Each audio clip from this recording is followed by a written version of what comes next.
Moins que les chefs d'État africains eux-mêmes sont responsables de toute la misère qu'il y a en Afrique. Pourquoi ne pas faire comme Evo Morales, qu'il a fait quand Evo Morales est arrivé au pouvoir? Il a arrêté, il a rompu avec tous les contrats qu'il y avait avant lui. Il a renégocié les contrats. Pourquoi ne pas faire comme lui? Pourquoi ne pas faire comme un autre dictateur? Parce que je ne veux pas dire qu'il n'est pas dictateur. Kagame, c'est un dictateur. Mais au moins, un dictateur qui travaille et que son peuple voit le travail qu'il fait. Pourquoi ne pas faire comme lui? Moi, on préfère avoir un dictateur, si on va dire dictateur mais celui-là qui travaille, qui s'assure que son peuple mange, que son peuple va à l'école, que son peuple est bien éduqué, est bien formé. Aujourd'hui, je vais vous prendre un petit exemple. On est en train de construire des stades au Cameroun. Mais ces stades-là sont des préfabriqués qui sont fabriqués en Italie. Ingénieurs pour fabriquer des stades. Vous voulez me faire croire qu'au Cameroun, il n'y a pas d'ingénieurs ou en Afrique? J'ai vu chez vous au Congo des Africains fabriquer des bateaux de croisière. Au Congo, j'ai vu des Africains le faire. S'il n'y avait pas Facebook, on ne pouvait pas savoir que des Africains peuvent faire des trucs pareils. Bon, la faute, c'est le chef d'État, c'est eux qui ne foutent absolument rien. Ce n'est pas la France qui demande à M. Biya d'aller à la Pôle dépenser presque 1 million de francs, 1 million d'euros, qui pouvaient soigner des enfants au Cameroun. Je vous rappelle qu'au Cameroun, il y a des femmes qui se sont fait éventrer parce qu'ils n'avaient pas de quoi payer l'hôpital. Il y a des femmes qui se sont fait éventrer. Je vous rappelle qu'au Cameroun, vous allez à l'hôpital, vous ne connaissez même pas exactement combien vous allez dépenser. Parce qu'une grande institution comme la Quintini, quand vous y arrivez, on vous donne un code. En fait, c'est ce code-là qui détermine combien vous allez payer à la fin. Pour une famille qui gagne 36 000 francs le mois, c'est quand même difficile de pouvoir se soigner. Du coup, l'explosion en Afrique et en Afrique francophone, parce que la majorité des pays qui sont dans la misère en Afrique, c'est l'Afrique francophone. C'est 14 pays africains. L'explosion des médicaments de rue, des médicaments où on ne sait même pas, il n'y a même aucun actif soignant là-dedans. Aucun actif. Pourquoi? Parce que les gens ne peuvent pas aller à l'école, parce que les gens ne peuvent pas se soigner. Parce que les gens ne peuvent pas se soigner. Un monsieur, quand il a voulu acheter la plus grosse voiture du monde, il n'a pas demandé à sa population de cotiser. Mais quand il faut faire un effort pour soutenir les militaires qui eux-mêmes sont devenus des tortionnaires des Camerounais, là, il demande à la population de cotiser. Mais où on va? Ce n'est pas toujours le blanc. Je sais que le blanc a une responsabilité là-dedans. Mais on nous a toujours appris une chose à l'école. On nous a appris une chose aussi dans la vie que nous vivons chaque jour. C'est qu'en diplomatie, entre pays, il n'y a pas d'amis. Il y a que des intérêts. Si un pays est au mieux ses intérêts, tant pis pour lui. Tant pis pour lui.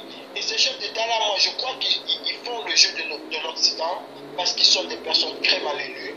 Et comme ils veulent pérenniser leur règne dans leur pays, ils sont obligés de jouer à ce jeu parce qu'ils savent que s'ils ne jouent pas au jeu de la France, s'ils ne jouent pas au jeu des États-Unis ou au jeu de la Russie ou quoi que ce soit, ils vont être débarqués. C'est de ça qu'il s'agit en fait, c'est la vraie question. Mais voilà pourquoi, voilà pourquoi nous faisons un travail excessivement efficace de pouvoir en découdre avec ces dictateurs. Parce que ces dictateurs-là ne sont pas là pour les peuples. Ils sont là pour favoriser les intérêts de la mafia de la France-Afrique. Derrière la mafia de la France-Afrique, qu'est-ce qui se cache? Vous avez deux sectes, les Illuminati et les francs-maçons. Hein, ces deux sectes. Et ces deux sectes sont à l'origine de tous les désordres notre malheur qui se déroule en Afrique. Les pillages, les viols, parce que la femme aujourd'hui est devenue une arme de guerre. Une arme de guerre. Les enfants aujourd'hui sont devenus des enfants à prendre et à placer dans des coins stratégiques des minerais. Et ils aiment cela. Donc il faut comprendre que nous avons affaire à des gens qui ne nous aiment pas. Voilà pourquoi le peuple africain devra se lever. Moi, j'ai vu à Paris des Camerounais en train de souffrir. Des Camerounais qui ont fait le Maroc pour entrer en France. Des Camerounais, hein, mais qui vivent dans des situations chaotiques. En France, hein, mon frère. En France. Si, je sais. Hein? Je sais. Les migrants que vous voyez qui dorment dehors, les migrants qui dorment dehors, Emmanuel Macron ose dire Emmanuel Macron ose dire que c'est des gens qui viennent du Niger et du Sénégal. Grandement faux. Tous, ce n'est pas des Sénégalais ou des Nigériens. Dedans, vous avez des Camerounais, des Congolais, de la RDC, des Congolais même de Brazzaville. Ils sont dedans. Mais mon frère, ce qui se passe, l'Africain doit comprendre aujourd'hui qu'il doit se lever. L'Africain doit arrêter de penser aux matériaux de... Malheureusement, beaucoup sont adeptes de Facebook, beaucoup sont adeptes des réseaux sociaux, juste pour avoir... en fait, ils se cachent beaucoup derrière les faux profils, ils ne veulent pas revendiquer leur droit. Et je profite de votre antenne, parce que je sais que je suis suivi par beaucoup de personnes, je profite de votre antenne pour dire encore à ceux qui m'écoutent et à ceux qui veulent vraiment que les choses changent, c'est pas 1 million de personnes qui a commencé la révolution. La révolution, je le dis toujours et je ne vais jamais assez me répéter là-dessus, elle a commencé par un groupe de 2-3 personnes qui finalement s'est agrandi. On est aujourd'hui en France. On est aujourd'hui en France et on vit bien en France par rapport à chez nous. Mais il faut qu'on sache que c'est un groupe de Français qui, en 1749, la Révolution française, c'est un groupe de Français qui s'est levé et qui s'est insurgé contre le roi et qui a comme ça grainé autour d'eux toute la République et ce qui a fait la libération de la France. Et ça allait plus loin en mai 68, avec les événements de mai 68. Oui, des étudiants. C'est la France, parce que la France d'aujourd'hui, c'est la naissance. Elle naît en mai 68. C'est parce qu'un groupe d'étudiants s'est levé et ils ont dit non, c'est clos. Et ils ont fait changer les choses en France. C'était au départ un groupe. Et alors j'appelle beaucoup de personnes qui me suivent, qui nous regardent. Ça ne va pas dans nos pays respectifs. Il faut qu'on essaie d'agir. Demain, nous serons en place à l'ambassade du Cameroun, encore une fois de plus. Nous serons en place à l'ambassade du Cameroun pour dire stop à la tyrannie. Et samedi, on va faire une marche blanche au Trocadéro avec la communauté congolaise et camerounaise. En fait, les Africains. Parce que ce qui se vit aujourd'hui à Lubumbashi, c'est la même chose qui se vit à Douala, c'est la même chose qui se vit à Niamey, c'est la même chose qui se vit dans presque partout en Afrique. C'est les mêmes dictateurs que nous avons au pouvoir, c'est les mêmes tortionnaires, c'est les mêmes sanguinaires, parce que ces gens-là sont assoiffés de sang. Et regardez, aujourd'hui vous allez voir à Libreville où des enfants sont enlevés pour faire des rites. Des femmes sont violées pour faire des rites. Aujourd'hui, tout est magique en Afrique. Et au Cameroun, notre président nous a démontré récemment en recevant un Illuminati et un franc-maçon. Et je vous rappelle qu'il n'y a pas si longtemps, il avait offert un don de plus de 3 milliards à la franc-maçonnerie, pendant que son peuple est en train de mourir, pendant que son peuple est en train de se noyer dans les eaux. Alors, pardon, j'appelle la communauté camerounaise spécialement parce qu'on parle de Cameroun, on parle d'Afrique en général et on parle de Cameroun en particulier. J'appelle la communauté camerounaise parce que c'est l'une des communautés qui a peur de revendiquer. Les autres communautés, les Congolais, les Gabonais, les Aïnois, tous sont dans la rue, sont dans les rues à Paris. Vous allez me dire pourquoi tu ne viens pas en Afrique faire ça. Moi je vais vous dire une chose, en Afrique je suis l'une des personnes qui a dénoncé ce qu'un commissaire de police faisait à la radio publiquement. Je n'ai pas eu peur de les dénoncer. J'ai participé à des marches. Quand cette femme s'est fait éventrer à la Quintini, j'ai été à la Quintini. Je n'ai pas eu peur, j'ai pris du gaz lacrymogène. Moi, je suis l'homme de l'action. Et je sais qu'il y a beaucoup de Camerounais qui sont dans l'action. Mais sortons de nos téléphones portables. Parce que Facebook ne va jamais changer quoi que ce soit en Afrique. Facebook ne va jamais changer quoi que ce soit en Afrique. Je vous rappelle qu'au Burkina Faso, il y a eu 30 000 personnes, moins de 30 000 personnes qui ont réussi en une semaine à faire partie Blaise Compaoré. En une semaine. La rébellion de Joseph Kabila père a commencé au Kivu, au Sud Kivu. Il avait combien de militants avec lui? Mais il est arrivé à faire quelque chose de grand. Mobutu qui disait qu'il ne va jamais lâcher le pouvoir, on a vu tous comment il est parti. Alors arrêtez d'avoir peur. Arrêtez vraiment d'avoir peur et il est temps qu'on se mette tous ensemble. Toute l'Afrique doit être un pour pouvoir chasser ces dictateurs. Parce que les dictateurs, les serviteurs du diable. Le diable pour moi c'est le blanc, c'est l'occidental qui prend l'argent africain pour nourrir sa population. C'est ça pour moi le diable. Il est temps que l'argent des Africains reste en Afrique. et puisse nourrir les Africains. Je leur dirai toujours, si on prend une moitié de la population africaine et qu'on la ramène ici en Europe, elle va vraiment vouloir rentrer en Afrique. Parce qu'il n'y a rien en Europe. Ici en Europe, mais il n'y a rien. On a des facilités, mais il n'y a rien parce que tout ce que tu gagnes en Europe, ça reste en Europe. Tout ce que tu gagnes en Europe, ça reste en Europe. Mais regarde par exemple mon frère, regarde par exemple, moi j'ai eu des enfants, en Angleterre. Au Canada, j'en ai même 2 là-bas, des jumelles. Mais avant mon frère, ici, quand j'ai eu mes gosses, tu sais ce qu'on m'a dit une fois? Parce qu'une fois, je me rappelle une fois, madame avait appelé la police. Quand les enfants, ils étaient bébés, gamins. Ils sont venus, ils m'ont dit, monsieur, vous savez quoi? Ici, là, c'est l'Angleterre. On peut vous foutre dehors. Et ici, c'est la femme, elle a le droit dans tout. Et les enfants que vous avez eus là, vous croyez que c'est à vous? Mais c'est pas à vous. Les enfants appartiennent à la mère. On m'a dit ça appartient à la mère, mais n'oubliez pas, elle est mère au monde. Elle croit aussi que les enfants, ça a elle.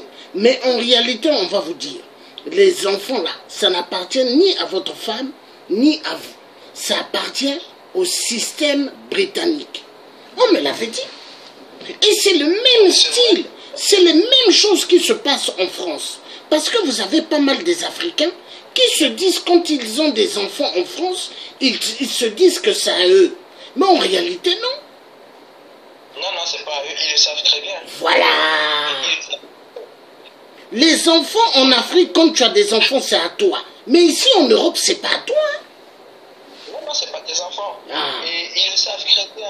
Parce que si c'était leur enfant à eux, ils ne devaient pas avoir 2 types de nationalité en France. Parce que beaucoup de gens croient que parce qu'ils ont la nationalité française, ils sont complètement français. Pourquoi est-ce que l'État français te dit tu as la nationalité avec filiation et l'autre lui dit tu as la nationalité par décret?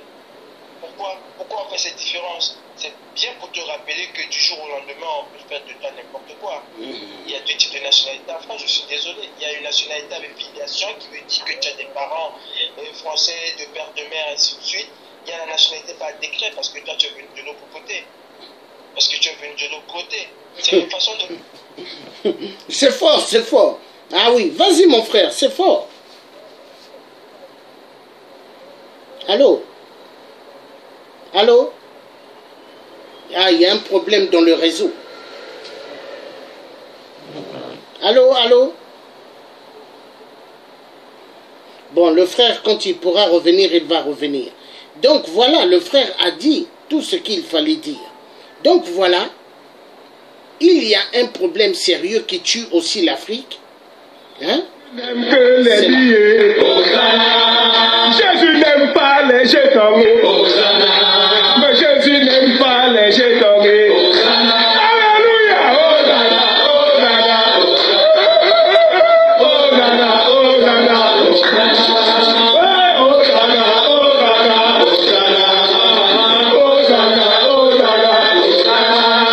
Jésus adore les billets. Oh, Jésus n'aime pas les jetons. Jésus n'aime pas les jetons. Oui, Jésus adore les billets. Voilà. Jésus adore. Jésus n'aime pas. On a bien écouté. Jésus n'aime pas les jetons. Jésus n'aime pas les jetons, mais il aime les billets. Voilà. Donc ça, c'est pour faire comprendre à l'Africain ce qui se passe. La religion, elle joue immensement un grand rôle pour les désordres en Afrique. Bon. Nous avons tout à l'heure suivi un peu Herman Cohen parler de Kabila. Alors, ce qui se passe là actuellement, il y a Werrason qui parle de se présenter aux élections. Mais tout ça, on appelle ça des stratégies. Des stratégies pour faire endormir la conscience du peuple noir. L'Africain doit faire excessivement très attention, parce que Werrason, c'est pour faire oublier aux Congolais ce qu'ils doivent faire, se concentrer pour dégager Kabila. Donc on amène des gens pour venir bluffer la galerie. C'est bluffer. Donc Werrason, ce qu'il est venu dire qu'il va se présenter, c'est grandement faux. C'est pour bluffer la galerie. Hein? On va enlever les gens dans la réalité, là où ils devront penser réellement la cause du Congo RDC. Donc, Herman Cohen, le Congolais de la RDC doit comprendre. Tu veux être libre, il faut se lever. Il faut se lever. On a écouté le frère tout à l'heure ce qu'il a dit. Ce n'est pas Facebook qui va libérer l'Afrique, mais c'est la vérité. Les Tunisiens, quand ils ont, je dis les Tunisiens, les Égyptiens, quand ils ont utilisé Facebook, ils ont utilisé ce réseau pour faire tomber la dictature de Moubarak. Hein? Et ça marchait. Mais les Africains doivent comprendre que pour que nous réussissions à faire tomber toute dictature, il faut que les gens sortent du système de rester dans les réseaux sociaux. Facebook, c'est pas Facebook qui va libérer l'Afrique. C'est la résistance des gens fiables et réels qui vont être debout pour changer les choses. Et ça, l'Africain doit comprendre. Parce que sur Facebook, il y a beaucoup qui ont des faux profils. On ne voit jamais leur vrai nom. On ne voit même pas leur visage. Moi, on voit mon visage tout à l'heure. Il y a le frère qui est apparu. J'ai accepté pour qu'il vienne parler. Et j'ai vu son visage. C'est ça qu'on appelle les vrais qui se battent. Mais ce n'est pas ceux qui se cachent. On ne voit jamais leur visage. On entend juste les commentaires qu'ils mettent, ils écrivent, ou on entend des petites voix, mais on ne voit jamais leur visage. Voilà. Et la vérité doit être dite. Il y a pas mal de gens qui viennent s'amuser sur les réseaux sociaux, Facebook, avec des faux profils. On les entend jamais. On voit juste les écrits qu'ils font. On ne les entend jamais. Mais il faut comprendre que la libération de l'Afrique, elle viendra que par des peuples qui seront conscients qu'il faut se lever pour libérer l'Afrique. Mais ce n'est pas Facebook qui va se lever pour libérer l'Afrique. Non, c'est l'Africain. Et c'est les actions. Moi, j'avais dit, vous voulez que Kabila tombe? Bloquons l'ambassade du Congo RDC. Pendant 5 jours, 1 semaine, aucun Congolais ne bouge de là. Mais Kabila, il va tomber. Mais est-ce que les Congolais sont prêts à le faire? Hein? Ils ne sont pas prêts. Les Congolais ne sont pas prêts. Pourquoi? Dans les mœurs de l'homme noir, on lui a fait comprendre que tu as un travail. Tu dois être esclave de ton travail. Tu dois être 24 heures. Si ton chef d'entreprise t'appelle, il faut que tu sois là-bas. Donc pour le Congolais, quand il vient manifester, il se dit il faut qu'il rentre à la maison. Sa femme a besoin de lui, il doit être là. Il se dit que demain il faut qu'il aille travailler. Donc le Congolais n'est pas prêt à rester devant l'ambassade comme ce que les Égyptiens ont fait, de rester dans un coin en masse. Mais si on fait cela, on reste 1 semaine devant l'ambassade de la RDC. Je vous assure, Kabila va tomber. Mais est-ce que les Congolais sont prêts à le faire? Voilà. Mais il faut dire la vérité. Si les Camerounais restent 5 jours ou 10 jours devant l'ambassade du Cameroun, en train de dire, nous ne voulons pas Paul Biya, nous ne voulons pas, hein, il doit partir. Les Camerounais mettent des tentes. Les Camerounais sont là, ils font du bruit, ils chantent, ils font du bruit. Mais je vous assure, Paul Biya va partir. Mais est-ce que les Camerounais sont prêts à le faire? Le sacrifice là, est-ce que les Camerounais sont prêts? Les sacrifices de la libération de l'Afrique, est-ce que les Africains sont prêts? Je veux vous dire la vérité. Les Africains ne sont pas encore prêts. Ça, c'est moi le Tché qui le dit. Les Africains, la majorité, ne sont pas encore prêts. Mais ceux qui sont prêts, c'est ceux qui ont la détermination sec et sec. Les résistants réels et les combattants réels. Mais l'Africain en majorité, il n'est pas encore prêt. Parce que l'Africain aime l'amusement. L'Africain aime l'amusement. L'Africain aime courir derrière le ballon du football. Attendez, comment on viole au Congo RDC? Comment on tue? Mais les gens, la majorité était devant leur téléviseur pour regarder la Coupe du Monde 2018. Mais moi, je n'étais pas devant la télévision, devant le téléviseur pour regarder la Coupe du Monde. Quand les enfants me disaient, papa, on a suivi le journal tout à l'heure, il y aura le football, tu vas suivre le football? J'ai dit, personne ne va suivre le football. Et les enfants, je leur disais, ne suivez pas le football. Aucun téléviseur dans leur chambre ou au salon, les enfants pouvaient suivre le football. C'est comme ça. Mais l'Africain doit comprendre. Mais tant que l'Africain va rester devant son téléviseur, en train de regarder le football, l'Africain applaudit la mascarade dont l'homme blanc est en train de faire. On écoutait ce que tout à l'heure des blancs ont dit. C'est pas moi le dit. Des blancs. Mais je veux faire réécouter ce qu'ils ont dit tout à l'heure. Et la vérité doit être dite. On va écouter ce que les blancs disent sur l'homme noir. Parce que les noirs, il est temps que l'homme noir comprenne que la vérité doit triompher. Et si vous voulez voir cette vidéo, si vous voulez voir cette vidéo, je vous demande de mettre, vous écrivez sur YouTube, le racisme inconscient. Le racisme inconscient. Et vous allez voir, il y a plusieurs vidéos. Et cliquez, suivez ce que l'homme blanc pense de l'homme noir. Parce que beaucoup croient que l'homme blanc nous Pourquoi pourquoi est-ce qu'on dit que les noirs ont le rythme dans la peau? Parce qu'ils ne peuvent pas être du côté de la culture, ils peuvent être du côté de la nature. Bon, comme ils sont du côté de la nature, et comme tout l'imaginaire a montré, rappelez-vous du temps de l'esclave où on voit le noir ramasser le coton en chantant. D'accord? On l'a tous en tête?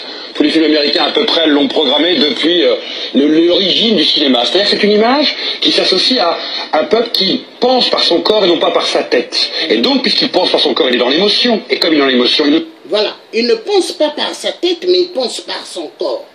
Vous entendez, c'est une injure, hein? On va continuer. Ne peut que réagir en vibrant à la musique. Pourquoi dit-on que les noirs sont doués pour le sport? Pour les mêmes raisons. C'est qu'on dit, à la fois, leur corps, une fois de plus, peut s'exprimer dans ce domaine-là, mais en même temps, c'est le seul espace qu'on va leur laisser, comme pour les jeux de cirque, pour nous divertir. Le corps noir est fait pour divertir le blanc. Alors en même temps ils sont doués pour le sport, mais en même temps on dit qu'ils sont fainéants. Ah, mais s'ils sont feignants, c'est encore pour une troisième raison très évidente. S'ils sont feignants, c'est parce qu'il faut les mettre ou en esclavage dans le travail forcé. Donc on va nous montrer beaucoup de noirs qui dorment sous des cocotiers ou sous des baobabs. On va leur expliquer que sans leur botter le cul, à coups de chicotte, ils ne travailleraient jamais. Et en même temps, ça nous renvoie dans cette logique de notre présence. Sans nous, dites blancs, jamais l'Afrique pourra s'en sortir. Regardez, quand on n'est pas là, ils dorment. Quelles idées reçues circulent sur les Maghrébins? Ah, lui, depuis les croisades, il est fanatique. Il est dangereux, il est fourbe. D'ailleurs, il est fourbe parce qu'une église, il est menteur. Il ne peut être que menteur parce qu'il nous mentira à nous, puisque lui, quelque part, a voulu à un moment nous conquérir et être supérieur à nous. Le Maghrébin, par définition, alors que le noir est un grand enfant que l'on pourra mater, contrôler, le Maghrébin jamais. Donc il va falloir le surveiller en permanence, car il va à tout moment pouvoir nous poignarder, nous trahir, nous mentir. D'une certaine manière, n'oublions pas qu'il frappe ses femmes, n'oublions pas que sa religion le pousse à être un fanatique, puisque c'est même écrit, et n'oublions pas que, de toute façon, il est au fond de l'âme, il suffit de regarder son œil, regardez les caricatures qui disent sur les Maghrébins, elles sont terribles. Il est exactement avec ce petit sourire narquois, celui qui de toute façon vous trahira un jour. Pourquoi il est voleur aussi? Ça va pas, non. Pourquoi il est voleur? Parce qu'il ne travaille pas. D'ailleurs, c'est ce qui va accompagner la première immigration en France des Maghrébins. Ils sont perçus comme par les porteurs. Voilà. Pourquoi l'homme noir est voleur? Hein? La journaliste demande, il répond. Vous voyez? Non, ça fait mal au cœur. Donc on traite de l'homme noir de voleur. Mais le plus grand voleur, c'est qui? C'est l'homme blanc. Vas-y, mon frère. Ouais, je ne veux pas être blanc parce que, une fois de moi, encore je ne veux pas être blanc. Mais je veux rappeler à mes frères, parce que beaucoup m'ont aussi dit que oui, les Égyptiens, c'est grâce à Facebook. Mais comment est-ce que les Égyptiens, ils ont détourné Facebook pour pouvoir rester aussi longtemps à la place taillée? Les Égyptiens, ils ont pris Facebook. Facebook était pour eux comme un lanceur d'alerte. Voilà. Parce que c'est à Facebook qu'on organisait des réunions, c'est à Facebook qu'on organisait tout ce qu'on devait faire, les points d'attaque, les points de chute. Tout était passé par Facebook. Et il n'avait pas de profil. Vous avez vu combien de personnes sont sorties dans la rue pour dire non à Mbarak? C'est pas Facebook. Ils ont pris Facebook en coordonnateur. Voilà. Mais nous, Africains, qu'est-ce qu'on fait dans Facebook? On est là juste pour dire, oui, monsieur Georges, vous avez raison, et c'est tout, ça s'arrête là. Voilà. On ne va jamais au bout de l'action. C'est ça la différence qu'il y a entre les Égyptiens et nous. Quand les Tunisiens ont eu marre, parce qu'il y a un Tunisien qui s'est immolé à cause de la souffrance et de la misère et que des policiers peureux sont venus attraper ses marchandises quand il a dit merde, et que celui-là est décédé, les Tunisiens ont dit on en a marre. Et on a vu ce que la révolution tunisienne a fait. On a vu ce que Facebook a fait avec les Tunisiens pour la révolution tunisienne. Ça a fonctionné. Pourquoi on voit que ça ne peut pas fonctionner avec nous? Quand ces gens-là nous disent que les Africains réfléchissent encore avec leur corps que de réfléchir avec leur tête, vous croyez qu'ils ont tort? Ils n'ont pas tort. Parce que la majorité d'entre nous, on réfléchit avec nos corps. Comment est-ce qu'on va acheter des gros paires de chaussures? Comment est-ce qu'on va s'acheter des pantalons, outils, Louis Vuitton? Comment on va aller chez Hermès? C'est comme ça qu'on réfléchit. Mais on ne réfléchit pas comment est-ce qu'on va faire pour améliorer et changer le quotidien de nos frères. Comment est-ce qu'on va faire pour dire non à ces dictateurs qui sont là? On ne réfléchit pas comme ça. On ne réfléchit pas comme ça. Et ces présidents-là, ils ont bien compris parce que le centre, le créateur même de ce que les chefs d'État aujourd'hui font en Afrique, c'est César. Donnez du jeu et du vin à votre population et ils vont vous laisser tranquille. C'est ce qui se passe en Afrique. On vous donne du jeu, on vous donne de la terre. C'est tout ce qu'on vous donne. Et du coup, votre cerveau, comme il est déjà abruti, comme il est déjà saoulé à longueur de journée, vous n'avez plus de quoi réfléchir. C'est ça le problème en Afrique. On ne veut pas se battre. On a peur de se battre. On a peur de revendiquer ce qui nous revient de pouvoir. Parce que ce que nous faisons ici, croyez-moi, si j'étais au Cameroun, je ferais la même chose. Et je l'ai déjà fait au Cameroun. J'ai participé aux émeutes de la faim de 2008. J'ai participé aux émeutes de la faim. Je ne me suis pas caché. On ne m'a pas tué. Certes, il y a eu des morts. On ne dit pas que, même ici en France, je dis une chose que les gens soient clairs là-dessus. Ce n'est pas parce que je suis en France que je me sens protégé. Je ne suis pas protégé. Parce que même les Français ne sont pas d'accord pour ce que je fais. Parce que ce que je combats aujourd'hui, étant ici en France, je combats contre la bonne vie des Français. Parce que si la France quitte le Cameroun, c'est les Français qui vont en pâtir. La preuve en est que mardi passé, il y a beaucoup de Français qui ont voulu nous agresser. Ils savent très bien que ce qu'on combat, ça va répercuter sur eux. Bon, enfin, je ne suis pas en sécurité. Mais au moins, j'ai ce courage-là de dénoncer. J'ai ce courage de dénoncer. Et sortez de vos Facebook. Parce que, monsieur Jean, on a ces personnes qui nous regardent. Je suis sûr que si vous étiez en train de parler d'une histoire de fesses, de cul, de deux femmes qui s'insultent, vous auriez 2000 personnes à moins de minutes. Vous auriez 2000 personnes à moins de minutes. Et ça, c'est ça l'Africain. L'Africain, lui, il est dans le divertissement total. Mais regarde, mon frère, regarde. Je vais te dire par exemple quelque chose. Regarde. Dieu le Père a mis quelque chose en moi pour l'Afrique. Moi, je parle de tous les pays africains. Mais je t'assure, depuis des années, je parle beaucoup des enfants qui sont exploités en RDC. Hein? Les enfants qu'on prend pour travailler dans les mines. Je parle de beaucoup de sujets. Mais mon frère, est-ce que tu sais que les Africains de la RDC, qui sont africains comme moi, certains Congolais, tu sais, certains Congolais, qu'est-ce qu'ils font? Qui se disent des combattants, mais on ne les a jamais vus dans des terrains. Hein? Ils ne sont jamais venus dans les marches, dans les sites. Eux, ils sont sur les réseaux sociaux. Mais tu sais quoi, mon frère? Depuis, je suis devenu leur ennemi. Ils me prennent comme leur ennemi. Ah ben si. Moi, j'ai perdu une relation. J'ai perdu, moi, ma petite amie parce que j'étais combattant. J'ai perdu ma petite amie parce que j'étais à l'ambassade et qu'elle m'appelle, elle me dit tu arrêtes, tu reviens maintenant. Je dis non, je ne viens pas. Elle me dit ok, basta, on s'arrête. Je dis ok, je peux m'arrêter. Mais au moins, je me bats pour l'avenir de mes petits frères, pour l'avenir de mes enfants, pour l'avenir du Cameroun. Je me bats pour l'avenir de ma patrie. J'ai fui l'injustice. Je ne suis pas comme d'autres parce qu'ils sont arrivés à l'Europe et se disent bon, je laisse tout ce que j'ai vécu derrière moi. Je sais par où je suis passé. Je sais ce que j'ai vu. Et moi, aujourd'hui, je me bats pour que les choses puissent changer. Et nous sommes des milliers comme ça à nous battre. La preuve est qu'on a commencé une action.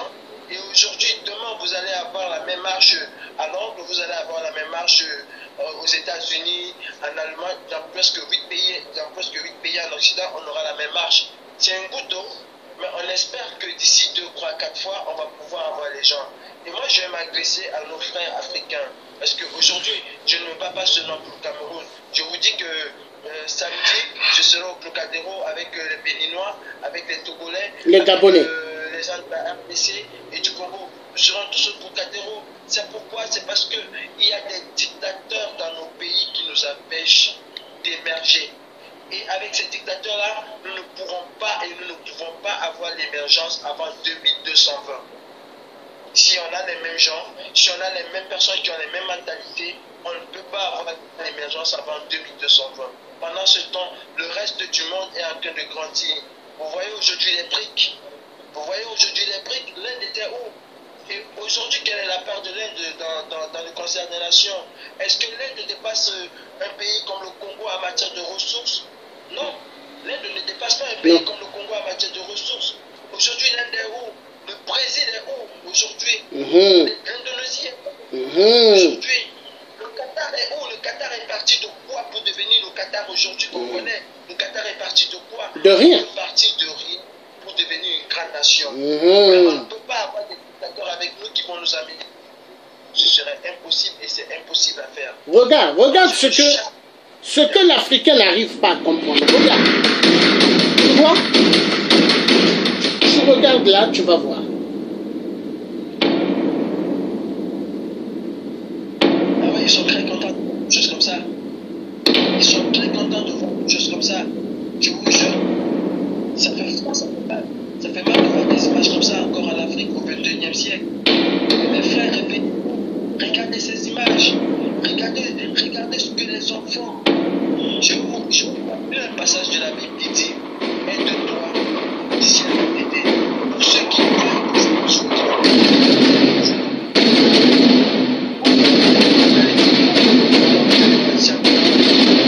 Et ça, c'est où? Ça, c'est au Congo RDC. C'est au Congo, hein? Ah oui, je sais. Mais les Africains, ils vivent dans le monde, mais pour eux, c'est rien. C'est rien. Au Cameroun, c'est des appareils. Au Cameroun, c'est des appareils. Vous avez 2 régions au Cameroun, du nord et du sud-ouest, qui sont pareils. Où des âmes sont déjà en exode, où des crépitements des âmes se font entendre tous les jours, où il y a des milliers et des milliers de morts, où il y a des exécutions sommaires à longueur de journée. Ça se passe déjà au Cameroun. Et bientôt, l'Afrique centrale va devenir pire que les Balkans, parce que ça va exploser en Afrique centrale. Ça va exploser. Nous avons eu, il y a une époque où c'était les Grands Lacs. C'était les Grands Lacs qui étaient en feu. Aujourd'hui, c'est l'Afrique centrale. Et l'Afrique centrale, ça va être pire. Ça va être pire. Je vous dis encore, mes frères, je vais vraiment être là, je vais couper là parce qu'il fait bon, je vous dis, mes frères, la Bible a dit ceci. Et Jésus l'a dit: aide-toi et le ciel t'aidera. Si vous croyez que Dieu va prendre Biya, parce qu'il va rappeler Biya vers lui, Biya vivra encore 120 ans, ça je vous le promets. Si vous ne vous aidez pas, si vous ne sortez pas, si vous ne dénoncez pas, Dieu lui-même ne pourra rien faire pour vous. Je me souviens d'un film, et ce film m'a vraiment marqué toute ma vie, où Bruce Willis dit: Dieu a quitté l'Afrique. Oui, Dieu a quitté l'Afrique parce que même l'Africain même a quitté l'Afrique. Même l'Africain même n'aime pas l'Afrique. C'est pour ça que Dieu a quitté l'Afrique. Jour où nous, les Africains, nous allons vraiment comprendre qu'il est temps de rentrer, qu'il est temps qu'on soit unis comme un seul homme pour combattre tous ces dictateurs-là. Parce que je vous dis encore, je vous répète que les mêmes situations que nous vivons à Lumumbati, c'est les mêmes situations qu'on vit à Douala, c'est les mêmes situations qu'on vit au Congo-Brazzaville, c'est les mêmes situations qu'on vit dans presque la majorité de l'Afrique centrale. C'est les mêmes situations. Et c'est les mêmes populations qui sont meurtries dans leurs armes, qui n'arrivent pas à avoir de quoi manger, où le secteur informel représente 90% de l'employé du pays, où tout se fait dans l'informel. Et c'est les mêmes populations qui sont encore en train d'adjuler leurs criminels. Ça, c'est le syndrome de Stockholm qu'on vit en Afrique. C'est ça, où la victime est en train d'idolâtrer son violeur. Mais non, il est temps qu'on soit vraiment comme ces Égyptiens-là. Certes, l'Égypte a changé un régime, Mais on voit aussi ce qui est en train de se passer, ce que Al-Sisi, c'est un dictateur, hein, je ne dis pas que c'est oui. critique, mais il travaille pour sa population. Vous, Camerounais, vous avez par exemple à Douala un seul point de sapeur-pompier. Dans une zone enclavée, quand il y a un incendie quelque part, il faut que monsieur quitte à la Tintini, là où il est, pour arriver, pour traverser toute la ville. Vous croyez qu'on est encore là? Aujourd'hui, on devait avoir dans nos quartiers, que ce soit à Kinshasa ou n'importe où, dans chaque quartier, il devait avoir une unité de sapeurs-pompiers dans chaque quartier. Il devait avoir une unité de sapeurs-pompiers. Pas que on a une caserne de sapeurs-pompiers au centre de la ville, et quand il y a un incendie à l'autre bout de la ville, il faut que les gens quittent. C'est normal qu'ils arrivent quand le feu est déjà fini. C'est tout à fait normal. Parce que rien n'a été construit. Parce que ces gens-là, ils ont pris votre argent, ils ont pris l'argent du peuple pour se construire des villas à l'euro. Ils ont pris l'argent du peuple pour vivre une nouvelle vie dans des hôtels à l'euro. C'est ça le problème. Et vous êtes conscients, vous ne voulez rien faire. Vous croyez que qui va se battre pour vous? Vous croyez que qui va se battre pour vous? Ce que M. Georges fait, ce que nous le faisons, si on n'est pas accompagné, ça n'a pas de sens. Ça n'a pas de sens. Je vous jure que si on fait un sit-in normal devant une seule ambassade, par exemple l'ambassade du Cameroun à Paris ou l'ambassade du Congo ou l'ambassade du Gabon, on fait un sit-in collectif, qu'on prend d'assaut toutes ces ambassades, en une semaine qu'on bloque vraiment les rues, je vous jure, il faut tomber. Oui. Je vous jure qu'on aura besoin de fusion de sang. Je vous jure que si toute la diaspora se met en œuvre et qu'on décide de faire partie de ces dictateurs-là, on peut les faire partie sans effusion de sang. Vous croyez que si on bloque une rue et qu'on fasse le bruit à l'ambassade du Cameroun pendant une semaine, vous croyez que les riverains ils vont laisser tranquilles? Non, le président sera obligé de descendre. Le président de la République française sera obligé de descendre parce qu'on va lui foutre un bordel qui n'a pas de sens. Et il va intervenir. Et il va intervenir. Nous sommes en train de voir le dérèglement climatique qui va encore appauvrir beaucoup plus la population. Parce qu'on croit seulement que c'est parce que Paul Biya est en train de voler ou parce que Denis Sassou Nguesso est en train de voler et toute sa population. Non. Le climat lui-même est en train de changer. Et voilà encore un autre facteur aggravant de la pauvreté qui est en train d'arriver. Nous voyons les inondations qu'il y a eu. Ce n'est qu'un début. Ce n'est qu'un début. Est-ce qu'on va se laisser tuer par ça? Est-ce qu'on va se laisser tuer parce que les gens depuis 36 ans qui sont là n'ont pas développé leur pays, n'ont pas pensé aux infrastructures? Non, il est temps que franchement, moi je vous demande... Mais regarde par exemple tout à l'heure les téléviseurs, ils ont parlé de l'Angleterre. Ils ont dit, il fait très très chaud, ils n'ont jamais vu une chaleur ainsi. Et ils disent, depuis plus d'une semaine, il fait chaud et il ne pleut pas.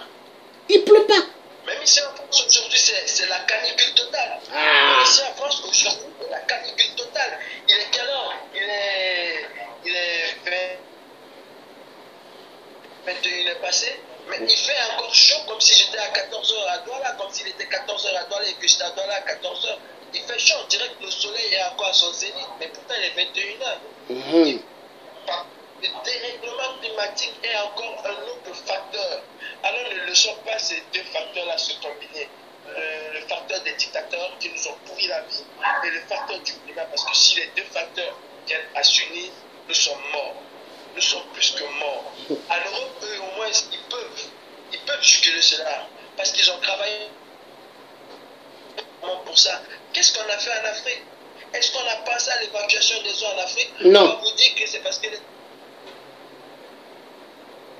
Ah oui. C'est bien dit, hein. Il faudrait qu'on se voie quand je veux venir à Paris. Donc le frère a tout dit. Donc les gens doivent se lever. Hein? Les gens doivent se lever parce que si l'Africain ne se lève pas, on va disparaître. Hein? Regardez ce qui se passe au Congo RDC. Mais depuis, je ne fais que parler. Herman Cohen, vous croyez qu'il aime le Congo RDC? Vous croyez qu'il aime tout le continent d'Afrique? Non. Ce qu'ils aiment, ce sont les minéraux de l'Afrique. Et l'Africain doit prendre conscience que l'Africain doit se lever. Seule que la lutte qui libère, seule que la détermination pourra faire de l'Africain un peuple libre. Mais tant que l'Africain, il sera là pour faire la jalousie à son frère, avoir la haine vis-à-vis de sa soeur ou de son frère, on ne sortira jamais du gouffre. Parce que dans les réseaux sociaux, moi je connais, je vois les comportements de tout un chacun. Il y a une haine catastrophique. Mais est-ce qu'on va continuer? Je dis non. Il faut que les choses changent. Les choses doivent changer. Mais tant que les choses ne vont pas changer, on ne sortira jamais du gouffre. Voilà ce que j'avais envie de dire. Il faut que l'Africain, que nous sortons du gouffre. Même, regardez même la chaleur, comment ça fait, et le système même, il a bloqué. Il a bloqué. J'espère que les gens vont comprendre. Donc, merci. Je vais m'arrêter là. Bye bye.